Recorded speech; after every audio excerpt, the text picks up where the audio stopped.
hope you can call me back. My phone just died. Just love chitty chatting with you. So deep, so lovely. Do please call me. I'm home alone. Time to talk.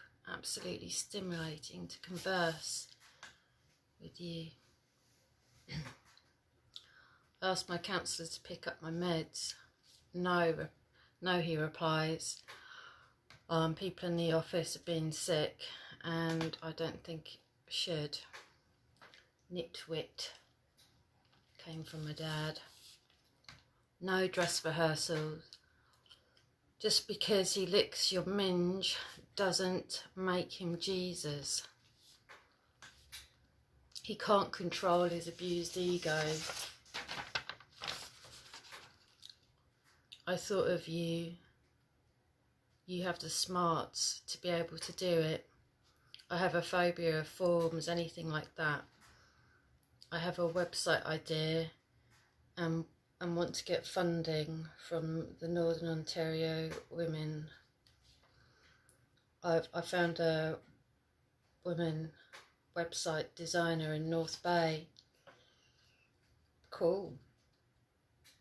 So you want me to help you with the website? No, I want you to help me with the questions. I'm not sure what they want. I don't understand what they're wanting. You want me to help you fill the form? Yes, send attachment emails. I'll pay you $50 an hour, petrol. Give me 24 hours. I want to think about it. Regarding our situation, I will wear a mask. It took 10 minutes to explain and pitch to you what the deadline I missed. The last one was on the 20th. Not sure when the next one is. This is my baby. I'm chomping at the bit. I'm stuck not being able to fill out the form. I'm not going to make deadlines tomorrow. There's no pressure. I'll fit into your schedule. Take as long as you need. Mainly to empower women.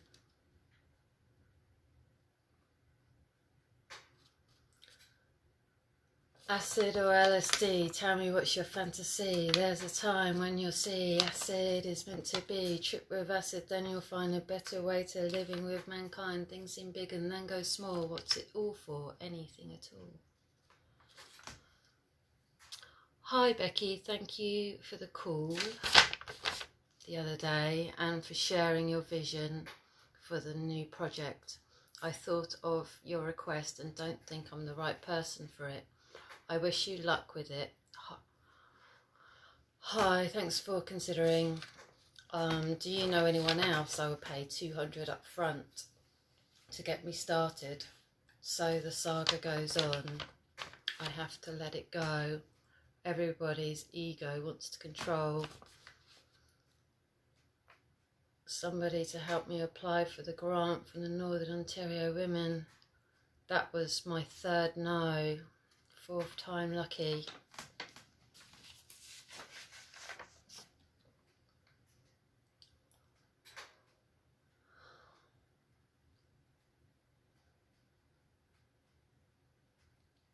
I didn't care that it wasn't school uniform. I looked at my arse in the Miss Selfridge mirror. Grey trousers, a hem down the middle, turned up cuffs. The first girl to break the rule of skirts. I was 14 years old. My mum took her life, crouched under a train track bridge between two cemeteries. The last person she spoke to, our vicar. He lived close by, not far from my mile walk from school. Her baby was dumped in a black plastic bag. Trees either side of the cast iron spiked fenced cemetery. Walking home through the cemetery. Don't look. She starts to run, grabbing from my hand. I look over the gravestones, a long trench coat, a naked man swirling his dick as if it were a lasso, long and white. We giggled, running away. The same girl took me away from danger, later gave her child and baby herself an overdose, only the baby didn't make it. My Canadian friend says, "Do you see blue as I see blue?" I ponder, I don't know. And green, the same as I see green. Obstacles are put there to steer you in the right direction. Hero eats a fly, tail wagging while watching the chickadees. None of them want to do it. Unbelievable. I buy baked beans from Aldi. Heinz are too much money, 26p. It's around $3 for a can of beans in Canada. You would sing to me, little baby boy. I would sing back to you, big mummy. We planned in advance, taking our money from our pocket money tins. We sneaked out of the door of 22 Cemetery Road, placed our 5p in the slot machine, turned the handle, and a milk bar drops out. We could do it again and again until all the money is gone. So exciting. 5p a week every Friday. Aniseed balls were half a p for one, a family favourite of rock hard, hot aniseed that lasts for ages. My mum gave birth to me. The midwife said I was the most beautiful child she had ever seen. Originally they were going to call me Eve. On my arrival, my mum changed her mind to Rebecca. I was talking and dressing myself by 2.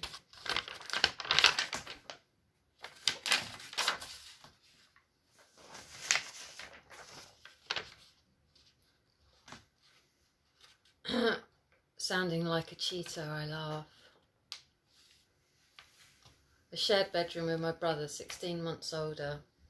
She wets the bed. I don't want to sleep with her. Bed sheets of thick cotton, made hospital style, folded corners from my mum's earlier nursing days. Stop smoking, it stinks, I say to my mum. Mum puts me across her knee, slaps my bare arse so hard it stings. My dad's slap wasn't quite as brutal.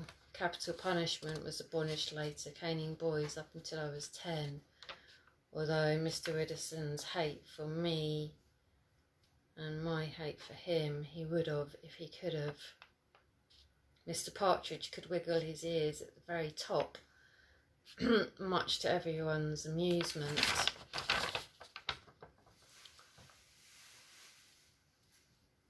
"Eat it!"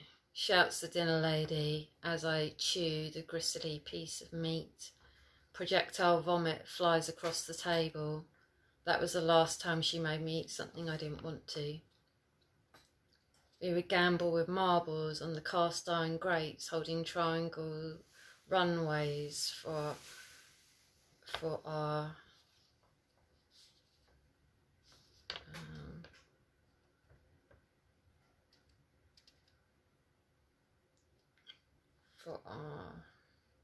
for our marbles. Grazed knees as we would run and fall on the surrounding concrete. The first person to hit the other marble won it. You shouldn't write You shouldn't write how you speak, a teacher told me. As soon as I could talk, I started telling stories to my brother. He would fall asleep, so I would continue the story in my head until I drifted off. Our neighbours, the Woodbines, smoked cigarette after cigarette.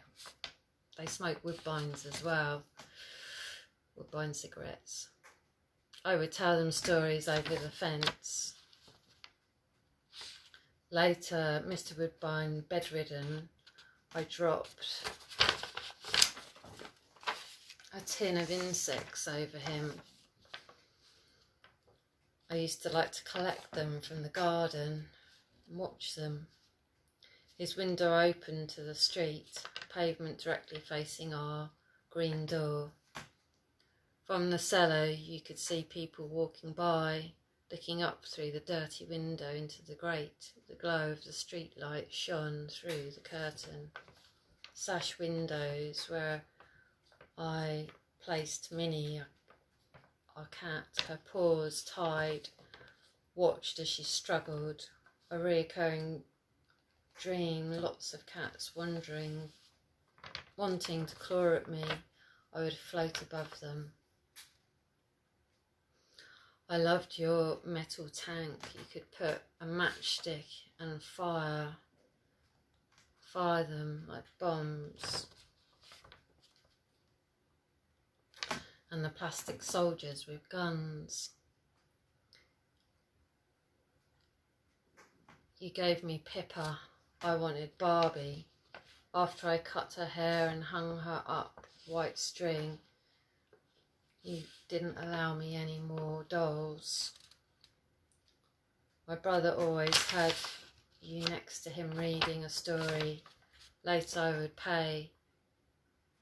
Still, my spelling is terrible. You taught me how to write my name.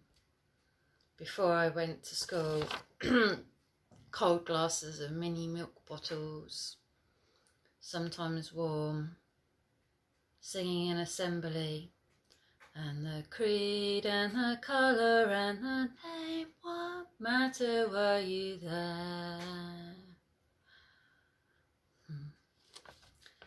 As I see your shadow, I lay in bed. You're 13 years old, hand pulls off my covers. You're rubbing my vagina, it feels sore. You keep rubbing in the same place. Years later you said, if I tell anyone, you will never come round again. Keep it a secret. I explained the secret to my mum, motioned the up and down around your willy. True to your word, that was the last time I saw you.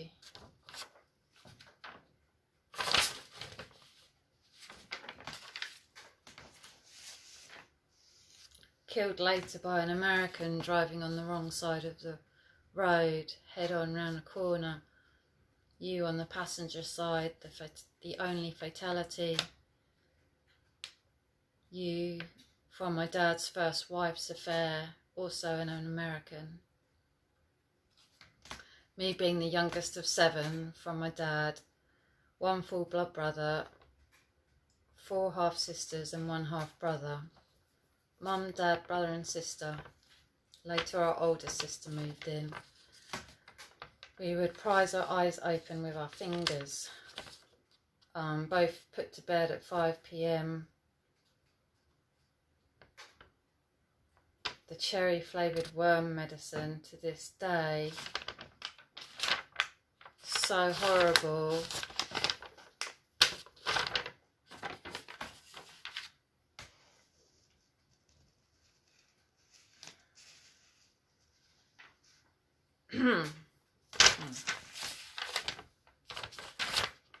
This day I don't like cherry flavoured drinks. Snow squishes over the top of my Wellington boots. Toes are freezing, school is closed. Off to Hippie Hill. Excuse me, you have got some money, so can I buy sweets, 10p here, 5p there? As I lick my ice cream, you are not allowed to do that. Ask people for money.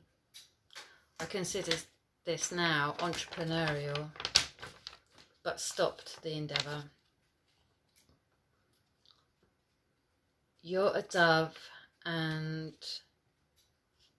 you are an elephant, as I imagined what kind of animal we each were. What kind of animal are you? A cow, I replied. Ironically, I've ended up being surrounded by cows. Peter's ice cream with a flake from the kiosk in Christchurch Park, left by the lord of the manor. 70 acres, chestnut trees. We would wake early and pick the fresh, prickly shelled chestnuts, roast them on the coal fire, shiny ones poking through the green grass. We cling to memories as if they define us, but what we do defines us. I wish I hadn't told you now. You don't believe in me. I wanted to belong. That's why I became a Canadian citizen. I told you I was seeing computer graphic jellyfish. You said I will come around tomorrow, pick you up. That was too late. I wanted to slit your throat. Then that's when I realised you couldn't be my counsellor anymore. You could have helped me. You'd already told me you were friendly with the housing lady. Sand grinds in between my teeth, left in the sandpit. My tiny hand reaches for food. I'm in the kitchen. You smack me so hard, I run upstairs and crawl under the bed crying. They tied me up, hands bound, rope around my torso, holding me to a pole. We would bathe together, play in the sand dunes. I was carried half asleep. You cut your foot, a sharp piece of glass, while running in the sand. Getting high, getting loaded. I press my fingers, spread open on my head, count a jolt of energy, pushes out, feels good.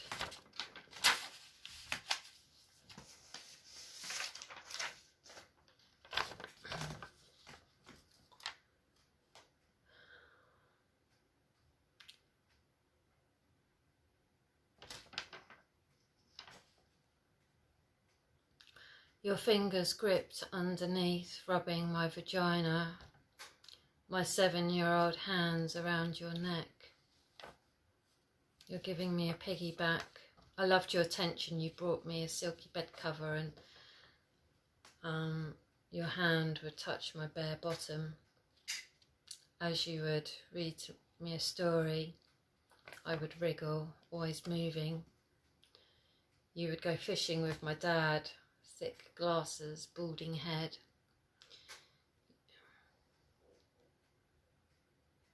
You tied me up.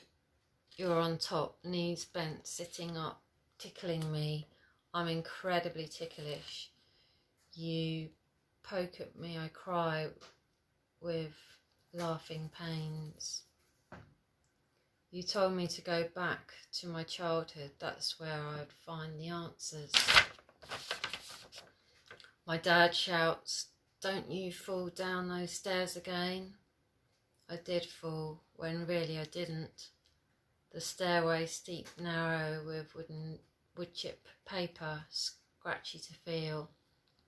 Screaming, crying, she keeps hitting me, smacking my bottom. "Mummy, what are you doing?" You didn't even look as I cycled round the corner.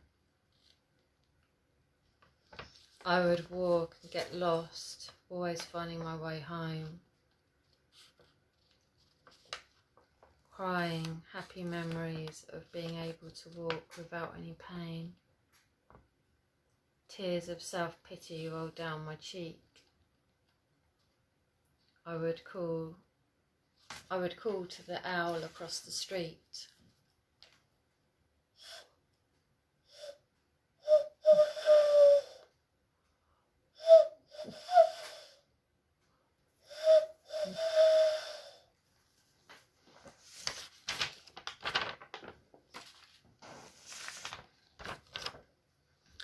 No, you fucking arsehole, I'm not going to speak to you on the phone. You can't even drop off my pills. You people are obsessed with me taking my pills as if that will keep me sane. I'm talking to my mum laying in bed. I say something that triggers her. She lays on her back, crying, flailing arms and legs kicking. At this point I realise other people's mummies didn't do this. I'm sorry that the nurses got me to get you to sign the form for an electric shock treatment. I must have been 10. I think it is barbaric. Back then there wasn't sedatives given. It wipes out parts of your memory. So I wanted to know you, all about you, after you died. I wrote to your sisters to see if they could tell me, but they were much older, and your brother, 9 years, your senior, died in the Spanish Sea after winning a trip.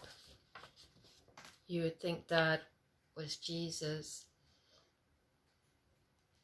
Our vicar being the last person to see you meant I lost faith in God.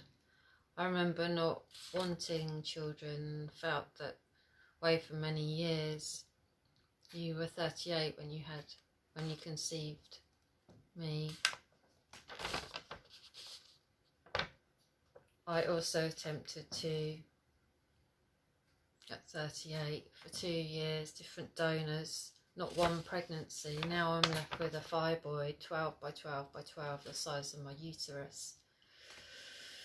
Manifestation didn't work out. We would sing together. Brown girl in the ring, tra-la-la-la-la. She's a brown girl in the ring, tra-la-la-la-la. Brown girl in the ring, tra-la-la-la-la. She looks like a sugar in a plum, plum, plum. Went to see them later in Bournemouth. Live.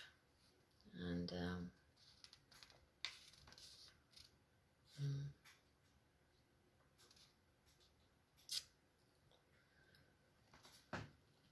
we would sing that while walking, collecting carnelians on Felixstowe Beach.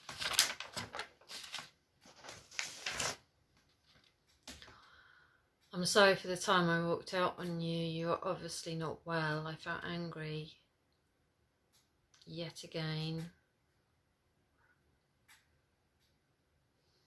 Usually I had the patience and kindness towards you. That was the last time I saw you off.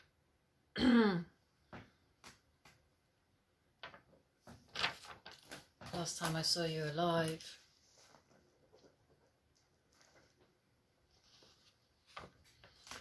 After my amputations, I sobbed all night, crying, Mummy. You had a beautiful way with words. One of your poems read out on Dad's funeral. You were the youngest. Your teddy bear was your best friend, left alone in your pram for hours. Became a nurse and fell in love with an Indian doctor. I have the pencil drawing of him. You had a breakdown when his love was not reciprocated and you were not allowed back into the nursing profession.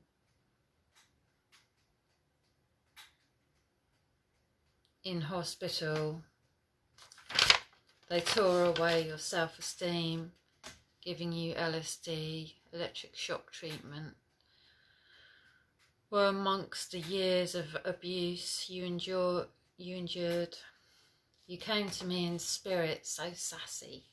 Poppycock, you said, when I thought taking your life meant hell and damnation. You would tell me off for saying, "Oh God, don't use the Lord's name in vain." You wouldn't give me your Cadbury's cream egg. Remember your hands, flecks of old spots on them, your fingernails. You'd curl your thumb around. Dad chucked a bucket of water over you. You wanted to divorce him. Every day he would shout, fists clenched, bright red, and shaking with anger. "Get out of the kitchen!" He mellowed later. He beat on his first family after you died. He hit me in the corridor upstairs. I punched a quick, hard jab to his fat belly.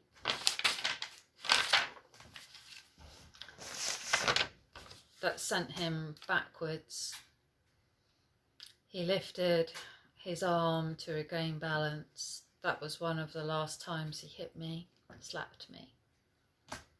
I learnt to move quickly. I would box my brother's punch bag, standing on the wooden part, bared, knuckled over and punching over and over. I was 6. I punched my brother in the garden, gave it my all. For a moment, his shocked face held still. He said, "Do it again. Go on, do it again." I run up a tree, my safe space. I would torment him, making faces. My favourite wind-up, especially when you were not looking. I would strike, pushing my tongue behind my lip, making a Joey face. Without the sound, of course. "Mum, she's making faces. Tell her to stop." Then you would turn, look at me. I would relax and return back to normal. "No, she's not making faces," you'd say. A lesson in girl power, thank you. You would tell him to walk away from a fight, even if he was struck first. I would call him wife beater. He was boiler.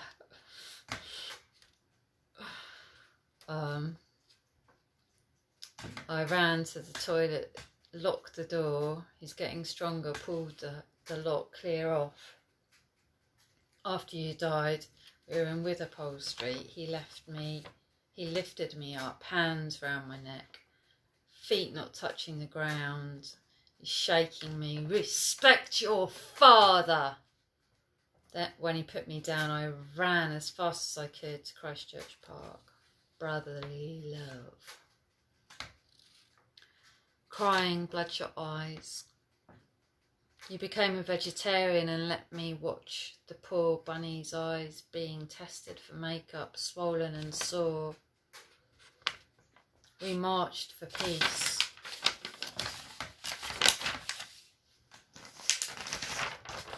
C&D against nuclear weapons. You didn't bring us the same. You didn't bring us the time Dad sat in protest and the police couldn't lift him. Your death wasn't in vain. I learned not to trust the world, the government. I was able to understand your reasons, being put in a psychiatric ward and being injected after I refused medication. My first lesson of what not to do. You put me in a nursery when I was 2 to 4 for 8 hours. And when I got home, I would eat and then be put to bed. They cut my long golden hair. We would have to sleep with our bums in the air, and they would pat them when it was time to get up. We walked into town, me apart from you, dragging my heels behind, you pushing your pram and our laundry. I was embarrassed. You taught me to fold clothes and to separate darks from lights. I still fold socks in the same way. When your parents died, we moved to 75 Christchurch Street. I was 7. A bedroom of my own. The biggest room in the front of the house. Your earlier neglect in teaching me to read was now... I was now being put in remedial classes. One teacher showed me a picture and asked me about it. After a time, she said nobody had ever gone this far. Another would give me sweets and ask if you and I would go swimming with him. If ever a bird got trapped in the classroom, they would get me and I would catch it and set it free.